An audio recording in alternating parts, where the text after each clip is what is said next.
Friends, welcome to my YouTube channel. आज के इस वीडियो में हम नेट के पाठ्यक्रम में संकलित इकाई 7 की कहानी मारे गए गुलफाम उर्फ तीसरी कसम का कथावाचन करेंगे। तो आइए प्रस्तुत है यह कहानी तीसरी कसम, जिसके लेखक फणीश्वर नाथ रेणु जी हैं। तीसरी कसम। फणीश्वर नाथ रेणु। हीरामन गाड़ीवान की पीठ में गुदगुदी लगती है। पिछले 20 साल से गाड़ी हाँकता है हीरामन। बैलगाड़ी सीमा के उस पार मोरंग राज नेपाल से धान और लकड़ी ढो चुका है। कंट्रोल के ज़माने में चोर बाजारी का माल इस पार से उस पार पहुंचाया है, लेकिन कभी तो ऐसी गुदगुदी नहीं लगी पीठ में। कंट्रोल का ज़माना, हीरामन कभी भूल सकता है उस ज़माने को। एक बार 4 खेप सीमेंट और कपड़े की गांठों से भरी गाड़ी जोगबानी में विराटनगर पहुंचने के बाद हीरामन का कलेजा पोख्ता हो गया था। फारबिसगंज का हर चोर व्यापारी उसको पक्का गाड़ीवान मानता। उसके बैलों की बड़ाई बड़ी गद्दी के बड़े सेठ जी खुद करते। अपनी भाषा में गाड़ी पकड़ी गई 5वीं बार सीमा के इस पार तराई में। महाजन का मुनीम उसी की गाड़ी पर गांठों के बीच चुक्की मुक्की लगाकर छिपा हुआ था। दारोगा साहब की 1.5 हाथ लंबी चौड़ बत्ती की रोशनी कितनी तेज होती है, हीरामन जानता है। 1 घंटे के लिए आदमी अंधा हो जाता है। एक छटक भी पड़ जाए आंखों पर, रोशनी के साथ कड़कती हुई आवाज, ए गाड़ी रोको, साले गोली मार देंगे। 20 गाड़ियां एक साथ कचकचा कर रुक गई। हीरामन ने पहले ही कहा था, यह 20 बिसावेगा। दारोगा साहब उसकी गाड़ी में दुबके हुए मुनीम जी पर रोशनी डालकर पिशाची हंसी हंसे। हा हा हा, मुनीम जी, ई ही, ए साला गाड़ीवान, मुंह क्या देखता है रे? कंबल हटाओ इस बोरे के मुंह पर से। हाथ की छोटी लाठी से मुनीम जी के पेट में खोंचा मारते हुए कहा था, इस बोरे को साला। बहुत पुरानी अखज अदावत होगी दारोगा साहब और मुनीम जी में। नहीं तो उतना रुपया कबूलने पर भी पुलिस दरोगा का मन ना डोले भला। 4000 तो गाड़ी पर बैठा ही दे रहा है। लाठी से दूसरी बार खोंचा मारा दारोगा ने। 5000 फिर खोंचा। उतरो पहले। मुनीम को गाड़ी से नीचे उतारकर दारोगा ने उसकी आंखों पर रोशनी डाल दी। फिर 2 सिपाहियों के साथ सड़क से 20-25 रस्सी दूर झाड़ी के पास ले गए। गाड़ीवान और गाड़ियों पर 5-5 बंदूक वाले सिपाहियों का पहरा। हीरामन समझ गया, इस बार निस्तार नहीं, जेल। हीरामन को जेल का डर नहीं, लेकिन उसके बैल न जाने कितने दिनों तक बिना चारा पानी के सरकारी फाटक में पड़े रहेंगे, भूखे प्यासे। फिर नीलाम हो जाएंगे। भैया और भौजी को वह मुंह नहीं दिखा सकेगा कभी। नीलाम की बोली उसके कानों के पास गूंज गई। 1 2 3। दारोगा और मुनीम में बात पट नहीं रही थी शायद। हीरामन की गाड़ी के पास तैनात सिपाही ने अपनी भाषा में दूसरे सिपाही से धीमी आवाज में पूछा, का हो, मामला गोल हो कि का? फिर खैनी तंबाकू देने के बहाने उस सिपाही के पास चला गया। 1 2 3 3-4 गाड़ियों की आड़ हीरामन ने फैसला कर लिया। उसने धीरे से अपने बैलों के गले की रस्सियां खोल ली। गाड़ी पर बैठे बैठे दोनों को जुड़वां बांध दिया। बैल समझ गए उन्हें क्या करना है। हीरामन उतरा। जूती हुई गाड़ी में बांस की टिकटी लगाकर बैलों के कंधों को बेलाग किया।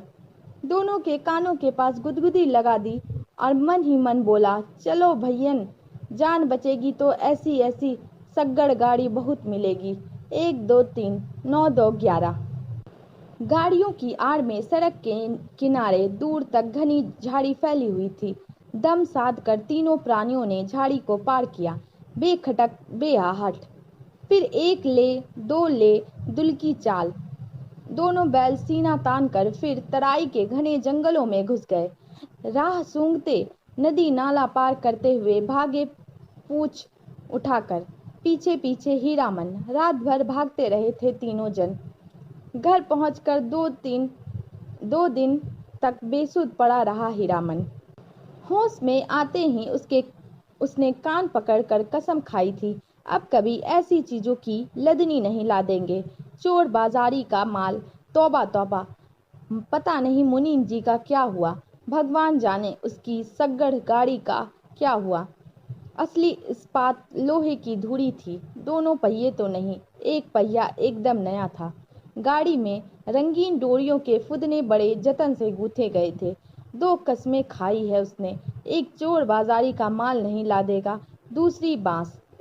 अपने हर भाड़ेदार से वह पहले ही पूछ लेता है, चोरी चमारी वाली चीज तो नहीं है। और बांस, बांस लादने के लिए 50 रुपए भी दे कोई हीरामन की गाड़ी नहीं मिलेगी। दूसरे की गाड़ी देखो, बांस लदी हुई गाड़ी, गाड़ी से 4 हाथ आगे बांस का अगुआ निकला रहता है और पीछे की ओर 4 हाथ पिछुआ। काबू के बाहर रहती है गाड़ी हमेशा। सो बेकाबू वाली लदनी और खड़ैया शहर वाली बात, 30 पर बांस का अगुआ पकड़कर चलने वाला भाड़ेदार का महा भकुआ नौकर। लड़की स्कूल की ओर देखने लगा। बस मोड़ पर घोड़ा गाड़ी से टक्कर हो गई।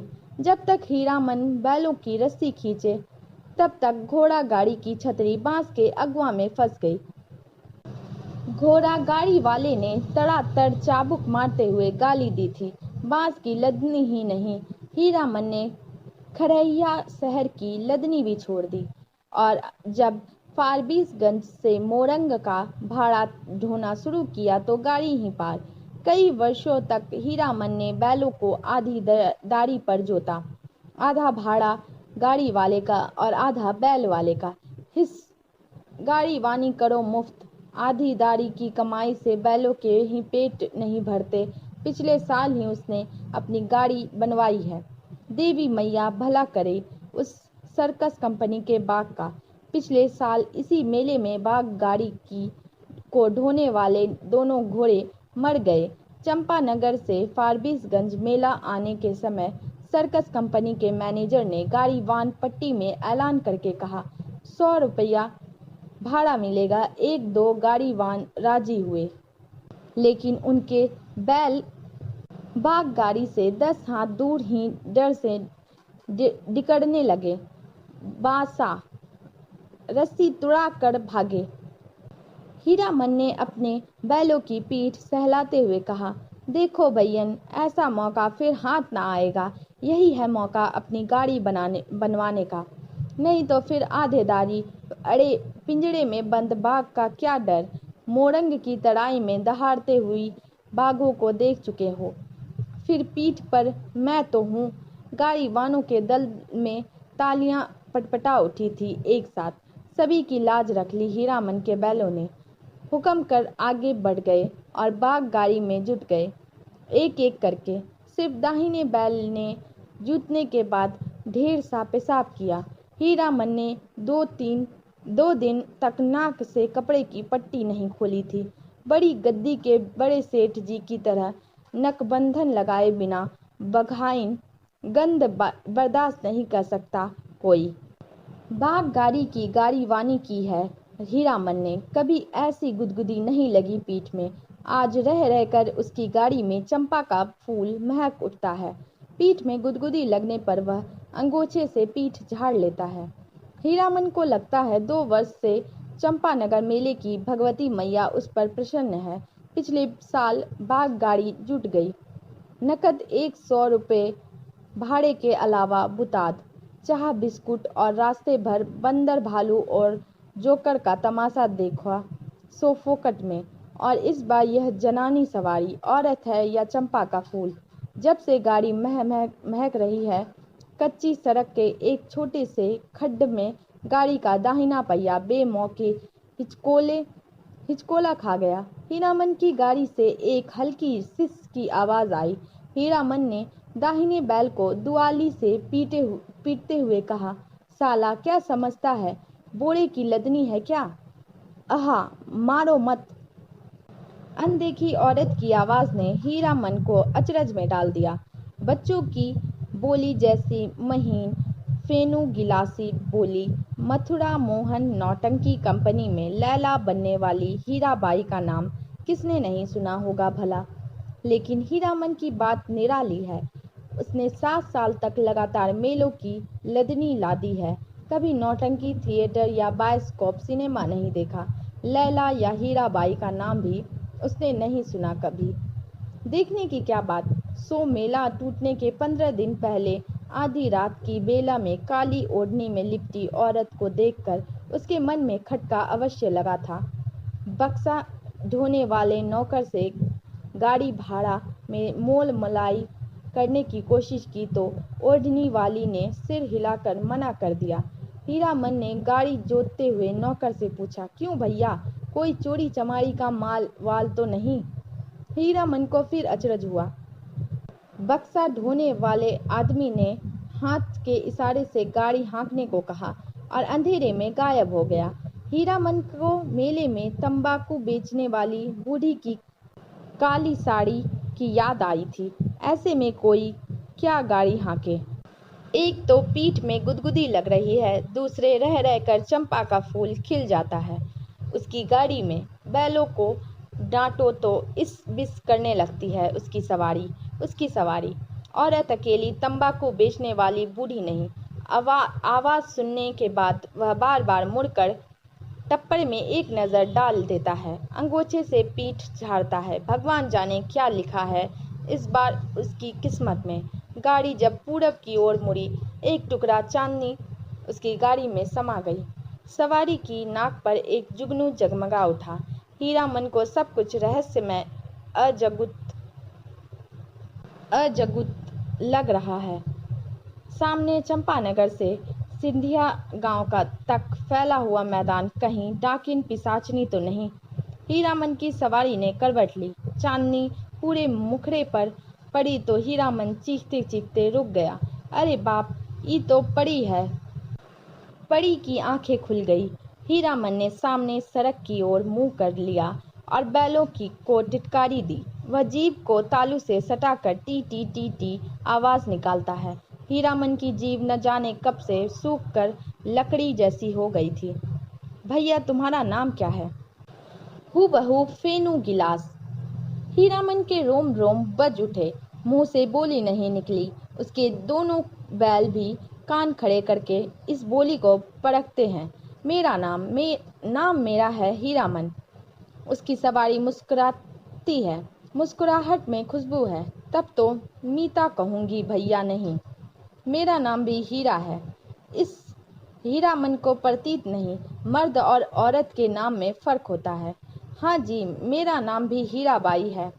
कहाँ हीरामन और कहाँ हीराबाई, बहुत फर्क है। हीरामन ने अपने बैलों को झिड़की दी। कान चुनिया कर गप सुनने से ही 30 कोस मंजिल कटेगी क्या? इस बाएं नाटे के पेट में शैतानी भरी है। हीरामन ने बाएं बैल को दुआली की हल्की झड़प दी। मारो मत, धीरे धीरे चलने दो, जल्दी क्या है? हीरामन के सामने सवाल उपस्थित हुआ। वह क्या कर गप करे हीराबाई से? तोहे कहे या आहा। उसकी भाषा में बड़ों को आहा अर्थात आप कहकर संबोधित किया जाता है। कचराही बोली में 2-4 सवाल जवाब चल सकता है। दिल खोल गप तो गांव की बोली में ही की जा सकती है किसी से। आसीन कार्तिक के भोर में छा जाने वाले कुहासे से हीरामन को पुरानी चिढ़ है। बहुत बार वह सड़क भूल कर भटक चुका है, किंतु आज के भोर के इस घने कुहासे में भी वह मगन है। नदी के किनारे धन खेतों से फूले हुए धान के पौधे की पवनिया गंध आती है। पर्व पावन के दिन गांव में ऐसी ही सुगंध फैली रहती है। उसकी गाड़ी में फिर चंपा का फूल खिला। उस फूल में एक परी बैठी है, जय भगवती। हीरामन ने आँख की कनखियों से देखा। उसकी सवारी मीता हीराबाई की आंखें गुजर गुजर उसको हेर रही है। हीरामन के मन में कोई अजानी रागिनी बज उठी। सारी देह सिरसिरा रही है। बोला, बैल को मारते हैं तो आपको बहुत बुरा लगता है। हीराबाई ने परख लिया। हीरामन सचमुच हीरा है। 40 साल का हट्टा कट्टा काला कलूटा देहाती नौजवान, अपनी गाड़ी और अपने बैलों के सिवाय दुनिया की किसी और बात में विशेष दिलचस्पी नहीं लेता। घर में बड़ा भाई है, खेती करता है, बाल बच्चे वाला आदमी है।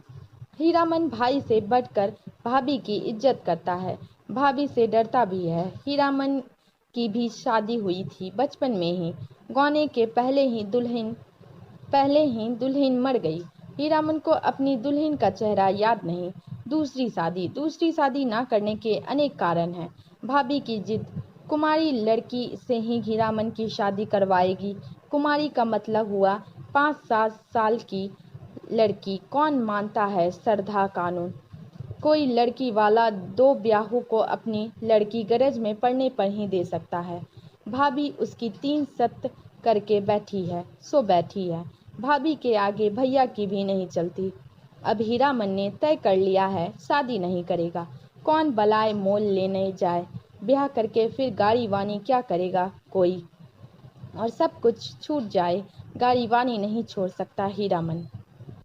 हीराबाई ने हीरामन के जैसा निश्चल आदमी बहुत कम देखा है। पूछा, आपका घर कौन जिला में पड़ता है? कानपुर नाम सुनते ही जो उसकी हंसी छूटी, दो तो बैल भड़क उठे। हीरामन हंसते समय सिर नीचा कर लेता है। हंसी बंद होने पर उसने कहा, वाह रे कानपुर, तब तो नागपुर भी होगा। और जब हीराबाई ने कहा कि नागपुर भी है तो वह हंसते हंसते दूहरा हो गया। वाह रे दुनिया, क्या क्या नाम होता है, कानपुर, नागपुर। हीरामन ने हीराबाई के कान के फूल को गौर से देखा। नाक की नकछवी के नग देखकर सिहर उठा। लहू की बूंद। हीरामन ने हीराबाई का नाम नहीं सुना कभी। नौटंकी कंपनी की औरत को वह बाई जी नहीं समझता है। कंपनी में काम करने वाली औरतों को वह देख चुका है। सर्कस कंपनी की मालकिन अपनी दोनों जवान बेटियों के साथ बाग गाड़ी के पास आती थी। बाग को चारा पानी देती थी, प्यार भी करती थी खूब। हीरामन के बैलों को भी डबल रोटी बिस्कुट खिलाया था बड़ी बेटी ने। हीरामन होशियार है। कुहासा छटते ही अपनी चादर से टप्पर में पर्दा कर दिया। बस 2 घंटा, उसके बाद रास्ता चलना मुश्किल है। कार्तिक की सुबह की धूल आप बर्दाश्त ना कर सकिएगा। कजरी नदी के किनारे तेगछिया के पास गाड़ी लगा देंगे। दोपहरिया काटकर सामने से आती हुई गाड़ी को दूर से ही देखकर वह सतर्क हो गया। लीक और बैलों पर ध्यान लगाकर बैठ गया। राह काटते हुए गाड़ीवान ने पूछा, मेला टूट रहा है क्या भाई? हीरामन ने जवाब दिया, वह मेले की बात नहीं जानता। उसकी गाड़ी पर विदागी नैया ससुराल जाती हुई लड़की है। न जाने किस गांव का नाम बता दिया हीरामन ने। छतापुर पचीरा कहाँ है? कहीं हो, यह लेकर आप क्या करिएगा? हीरामन अपनी चतुराई पर हंसा। पर्दा डाल देने पर भी पीठ में गुदगुदी लगती है। हीरामन पर्दे के छेद से देखता है। हीराबाई एक दिया सलाई की डिब्बी के बराबर आईने में अपने दांत देख रही है। मदनपुर मेले में एक बार बैलों को नन्ही चित्ती कौड़ियों की माला खरीद दी थी। हीरामन ने छोटी छोटी नन्ही नन्ही कौड़ियों की पात। तेगछिया के तीनों पेड़ दूर से ही दिखलाई पड़ते हैं। हीरामन ने पर्दे को जरा सरकाते हुए कहा, देखिए यही है तेगछिया। 2 पेड़ जटामासी बड़ है और एक उस फूल का क्या नाम है? आपके कुर्ते पर जैसा फूल छपा हुआ है वैसा ही, खूब महकता है। 2 कोस दूर तक गंध जाती है उस फूल को। खमीरा तंबाकू में डालकर पीते भी हैं लोग। और उस अमराई की आड़ से कई मकान दिखाई पड़ते हैं। वहाँ कोई गांव है या मंदिर? हीरामन ने बीड़ी सुलगाने के पहले पूछा, बीड़ी पिए? आपको गंध तो नहीं लगेगी। वही है नामलगढ़ ड्योढ़ी। जिस राजा के मेले से हम लोग आ रहे हैं उसी का दियाद गोतिया है। जा रे जमाना। हीरामन ने जा रे जमाना कहकर बात को चाशनी में डाल दिया। हीराबाई ने टप्पर के पर्दे को तिरछे खोस दिया। हीराबाई की दंत पंक्ति। कौन जमाना? टुड्डी पर हाथ रखकर साग्रह बोली, नामलगढ़ ड्योढ़ी का जमाना क्या था और क्या से क्या हो गया? हीरामन गप रसाने का भेद जानता है। हीराबाई बोली, तुमने देखा था वह जमाना? देखा नहीं सुना है, राज कैसे गया, बड़ी हैफ वाली कहानी है। सुनते हैं घर में देवता ने जन्म ले लिया। कहिए भला, देवता आखिर देवता हैं या नहीं? इंद्रासन छोड़कर मृत्यु भुवन में जन्म ले ले तो उसका तेज कैसे संभाल सकता है कोई? सूरजमुखी फूल की तरह माथे के पास तेज खिला रहता, लेकिन नज़र का फेर किसी ने नहीं पहचाना। एक बार उपनयन में लाट साहब मैं लाटनी के हवा गाड़ी में से आए थे। लाट ने भी नहीं पहचाना, आखिर लटनी ने। सूरजमुखी तेज देखते ही बोल उठी, ए मैन राजा साहब सुनो, यह आदमी का बच्चा नहीं है, देवता है। हीरामन ने लाटनी की बोली की नकल उतारते समय खूब डैम फैट लैट किया। हीराबाई दिल खोल कर हंसी। हंसते समय उसकी सारी देह दुलकती है। हीराबाई ने अपनी ओढ़नी ठीक कर ली। तब हीरामन को लगा कि तब उसके बाद क्या हुआ मीता? इस कथा सुनने का बड़ा शौक है आपको, लेकिन काला आदमी राजा क्या महाराजा भी हो जाए, रहेगा काला आदमी ही। साहिब के जैसे अक्ल कहाँ से पाएगा? हंसकर बात उड़ा दी सभी ने। तब रानी को बार बार सपना देने लगा, देवता सेवा नहीं कर सकते तो जाने दो, नहीं रहेंगे तुम्हारे यहाँ। इसके बाद देवता का खेल शुरू हुआ। सबसे पहले दोनों दंतार हाथी मरे, फिर घोड़ा, फिर पटपटांग। पटपटांग क्या है? हीरामन का मन पल पल में बदल रहा है। मन में सतरंगा छाता धीरे धीरे खिल रहा है। उसको लगता है उसकी गाड़ी पर देवकुल की औरत सवार है। देवता आखिर देवता है। पटपटांग धन दौलत, माल मवेशी सब साफ। देवता इंद्रासन चला गया। हीराबाई ने ओझल होते हुए मंदिर के कंगूड़े की ओर देखकर लंबी सांस ली। लेकिन देवता ने जाते जाते कहा, इस राज में कभी एक छोड़कर दो बेटा नहीं होगा। धन हम अपने साथ ले जा रहे हैं, गुण छोड़ जाते हैं। देवता के साथ सभी देव देवी चले गए, सिर्फ सरस्वती मैया रह गई। उसी का मंदिर है। देसी घोड़े पर पाट के बोझ लादे हुए बनियों को आते देखकर हीरामन ने टप्पर के पर्दे को गिरा दिया। बैलों को ललकार कर विदेशिया नाच का वंदना गीत गाने लगा। जय मैया सरस्वती, अर्जी करत बानी, हमरा पर होखू सहाय है मैया, हमरा पर होखू सहाय। घोड़ लदे बनियों से हीरामन ने हुलस कर पूछा, क्या भाव पटुआ खरीदते हैं महाजन? लंगड़े घोड़े वाले बनिए ने गमनी जवाब दिया, नीचे 27-28, ऊपर 30, जैसा माल वैसा भाव। जवान बनिए ने पूछा, मेले का क्या हाल चाल है भाई? कौन नौटंकी कंपनी का खेल हो रहा है, रौता कंपनी या मथुरा मोहन? मेले का हाल मेला वाला जाने। हीरामन ने फिर छतापुर पचीरा का नाम लिया। सूरज 2 बांस ऊपर आ गया था। हीरामन अपने बैलों से बात करने लगा, एक कोस जमीन, जरा दम बांध कर चलो, प्यास की बेला हो गई ना। याद है उस बार तेगचिया के पास सर्कस कंपनी के जोकर और बंदर नचाने वाला साहब में झगड़ा हो गया था। जोकरवा ठीक बंदर की तरह दांत किटकिटाकर किड़किड़ाने लगा था। न जाने किस किस देश मुल्क के आदमी आते हैं। हीरामन ने फिर पर्दे के छेद से देखा। हीराबाई एक कागज के टुकड़े पर आंख गड़ा कर बैठी है। हीरामन का मन आज हल्के सुर में बंधा है। उसको तरह तरह के गीतों की याद आती है। 20-25 साल पहले विदेशिया बलवाही छोकरा नचाने वाली एक से एक गजल खेमटा गाते थे। अब तो भोंपा में भोंपू भोंपू करके कौन गीत गाते हैं लोग। जा रे जमाना। छोकरा नाच के गीत की याद आई हीरामन को। सजनमा बैरी हो गए हमारो सजनवा। अरे चिठिया होते सब कोई बाँचे, चिठिया हो तो। हाय करमवा होय करमवा। गाड़ी की बल्ली पर उंगलियों से ताल देकर गीत को काट दिया हीरामन ने। छोकरा नाच के नटुआ का मुंह हीराबाई जैसा ही था। कहाँ चला गया वह जमाना? हर महीने गांव में नाचने वाले आते थे। हीरामन ने छोकरा नाच के चलते अपनी भाभी की ना जाने कितनी बोली ठोली सुनी थी। भाई ने घर से निकल जाने को कहा था। आज हीरामन पर माँ सरस्वती सहाय है। लगता है। हीराबाई बोली। वाह, कितना बढ़िया गाते हो तुम। हीरामन का मुंह लाल हो गया। वह सिर नीचा करके हंसने लगा। आज तिगचिया पर रहने वाले महावीर स्वामी भी सहाय हैं हीरामन पर।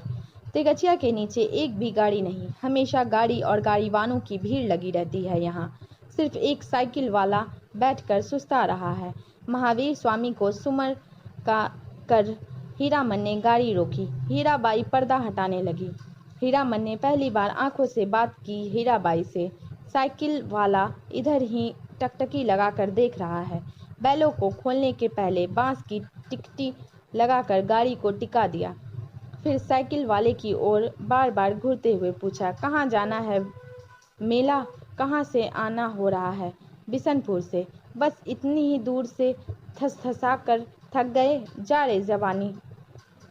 साइकिल वाला दुबला पतला नौजवान मिनमिना कर कुछ बोला और बीड़ी सुलगा कर उठ खड़ा हुआ। हीरामन दुनिया भर की निगाह से बचाकर रखना चाहता है हीराबाई को। उसने चारों ओर नज़र दौड़ा कर देख लिया, कहीं कोई गाड़ी या घोड़ा नहीं। कजरी नदी की दुबली पतली धारा तिगचिया के पास आकर पूरब की ओर मुड़ गई। हीराबाई पानी में बैठी हुई भैंसों और उनकी पीठ पर बैठे हुए बगुलों को देखती रही। हीरामन बोला, जाइए घाट पर मुंह हाथ धो आइए। हीराबाई गाड़ी से नीचे उतरी। हीरामन का कलेजा धड़क उठा। नहीं नहीं, पांव सीधे हैं, टेढ़े नहीं। लेकिन तलवा इतना लाल क्यों है? हीराबाई घाट की ओर चली गई। गांव की बहू बेटी की तरह सिर नीचा करके धीरे धीरे। कौन कहेगा कि कंपनी की औरत है? औरत नहीं, लड़की, शायद कुमारी ही है। हीरामन टिकटी पर टिकी गाड़ी पर बैठ गया। उसने टप्पर में झांक कर देखा। एक बार इधर उधर देखकर हीराबाई के तकिए पर हाथ रख दिया। फिर तकिए पर केहूनी डालकर झुकता गया। खुशबू उसकी देह में समा गई। तकिए के गिलाफ पर कढ़े फूलों को उंगलियों से छूकर उसने सूंघा। हाय रे हाय, इतनी सुगंध! हीरामन को लगा एक साथ 5 चिलम गांजा फूंक कर वह बैठ उठा है। हीराबाई के छोटे आईने में उसने अपना मुंह देखा। आंखें उसकी इतनी लाल क्यों हैं?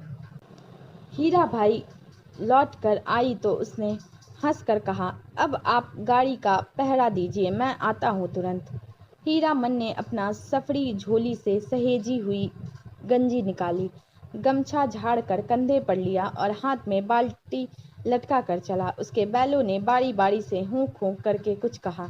हीरामन ने जाते जाते उलट कर कहा, हाँ हाँ, प्यास सभी को लगी है, लौट कर आता हूँ तो घास दूंगा, बदमाशी मत करो। बैलों ने कान हिलाए। नहा धोकर कब लौटा हीरामन, हीराबाई को नहीं मालूम। कजरी की धारा को देखते देखते उसकी आंखों में रात की उचटी हुई नींद लौट आई थी। हीरामन पास के गांव से जलपान के लिए दही चूड़ा चीनी ले आया है। उठिए, नींद तोड़िए, 2 मुट्ठी जलपान कर लीजिए। हीराबाई आंख खोलकर अचरज में पड़ गई। एक हाथ में मिट्टी के नए बर्तन में दही, केले के पत्ते, दूसरे हाथ में बाल्टी भर पानी, आंखों में आत्मीयतापूर्ण अनुरोध। इतनी नीच चीजें कहाँ से ले आए? इस गांव का दही नामी है, चाह तो फारबिसगंज जाकर ही पाइएगा। हीरामन की देह की गुदगुदी मिट गई। हीराबाई ने कहा, तुम भी पत्तल बिछाओ। क्यों? तुम नहीं खाओगे तो समेट कर रख लो अपनी झोली में, मैं भी नहीं खाऊंगी। इस हीरामन लजा कर बोला, अच्छी बात, आप खा लीजिए पहले पीछे क्या, तुम भी बैठो। हीरामन का जी जुड़ा गया। हीराबाई ने अपने हाथ से उसका पत्तल बिछा दिया, पानी छींट दिया, चूड़ा निकाल कर दिया। इस धन्य है। हीरामन ने देखा, भगवती मैया भोग लगा रही है। लाल होंठों पर गोरस का परस। पहाड़ी तोते को दूध भात खाते देखा है। दिन ढल गया। टप्पर में सोई हीराबाई और जमीन पर दरी बिछाकर सोए हीरामन की नींद एक ही साथ खुली। मेले की ओर जाने वाली गाड़ियां तेगचिया के पास रुकी है। बच्चे कचड़ पचड़ कर रहे हैं। हीरामन हड़बड़ा कर उठा। टप्पर के अंदर झांक कर इशारे से कहा, दिन ढल गया, गाड़ी में बैलों को जोतते समय उसने गाड़ी वालों के सवालों का कोई जवाब नहीं दिया। गाड़ी हाँकते हुए बोला, सिरपुर बाजार के अस्पताल की डॉक्टरनी है, रोगी देखने जा रही है। पास ही कुड़मागम हीराबाई छतरपुर पचीरा का नाम भूल गई। गाड़ी जब कुछ दूर आगे बढ़ गई तो उसने हंसकर पूछा, पत्तापुर छपीरा। हंसते हंसते पेट में बल पड़ जाए हीरामन के। पत्तापुर छपीरा, हा हा, वे लोग छत्तापुर पचीरा के ही गाड़ीवान थे, उनसे कैसे कहता, ही। हीराबाई मुस्कुराती हुई गांव की ओर देखने लगी। सड़क तेगचिया गांव के बीच से निकलती है। गांव के बच्चों ने पर्दे वाली गाड़ी देखी और तालियां बजा बजा कर रटी हुई पंक्तियां दोहराने लगे। लाली लाली डोलिया में लाली रे दुल्हनिया पान खाए। हीरामन हंसा। दुल्हनिया लाली लाली डोलिया, दुल्हनिया पान खाती है, दुल्हा की पगड़ी में मुंह पोंछती है। ओ दुल्हनिया, तेगचिया गांव के बच्चों को याद रखना, लौटती बेर गुड़ का लड्डू लेती आइयो, लाख बरिस तेरा हुल्हा जिए।